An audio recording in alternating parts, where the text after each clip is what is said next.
గుంటూరు జిల్లాలో చట్ట వ్యతిరేక కార్యకలాపాలను అరికట్టేందుకు రౌడీ షీటర్లు, సస్పెక్ట్ షీటర్లు, హిస్టరీ షీట్లు కలిగిన వ్యక్తులపై కఠిన చర్యలు తీసుకోవాలని జిల్లా ఎస్పీ వకుల్ జిందాల్ ఆదేశాల మేరకు జిల్లా పోలీస్ శాఖ ప్రత్యేక చర్యలు చేపట్టింది. దీనిలో భాగంగా గుంటూరు ఈస్ట్ సబ్ డివిజన్ పరిధిలోని లాలాపేట, ఓల్డ్ గుంటూరు, కొత్తపేట పోలీస్ స్టేషన్ల పరిధిలో ఉన్న సుమారు 150 మంది రౌడీ షీటర్లకు ఈస్ట్ డీఎస్పీ అజీజ్ ఆధ్వర్యంలో ప్రత్యేక కౌన్సిలింగ్ నిర్వహించారు. అనంతరం వారిలో చట్టబద్ధ జీవన విధానాన్ని అలవరిచేందుకు అవగాహన కల్పించేందుకు police parade ground, west traffic police station, జిల్లా పోలీస్ కార్యాలయం, SBI bank centre, police parade ground మార్గంలో ప్రత్యేక మార్చ్ నిర్వహించారు. ఈ సందర్భంగా ఈస్ట్ డీఎస్పీ అబ్దుల్ అజీజ్, సిఐలు శివప్రసాద్, వెంకట ప్రసాద్ మాట్లాడుతూ చట్ట వ్యతిరేక కార్యకలాపాల్లో పాల్గొనడం వల్ల ఎదురయ్యే చట్టపరమైన శిక్షలు, వ్యక్తిగత భవిష్యత్తుపై వచ్చే ప్రతికూల ప్రభావాలు, కుటుంబాలపై ఏర్పడే మానసిక, ఆర్థిక భారం గురించి వివరించారు. శాంతి భద్రతలను కాపాడడం పోలీస్ శాఖ ప్రధాన లక్ష్యమని, సమాజ అభివృద్ధికి ప్రతి పౌరుడు చట్టబద్ధతను అనుసరించడం అవసరమని సూచించారు.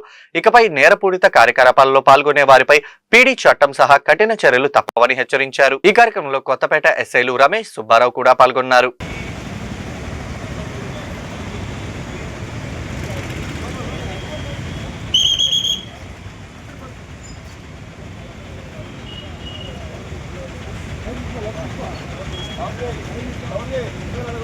Okay.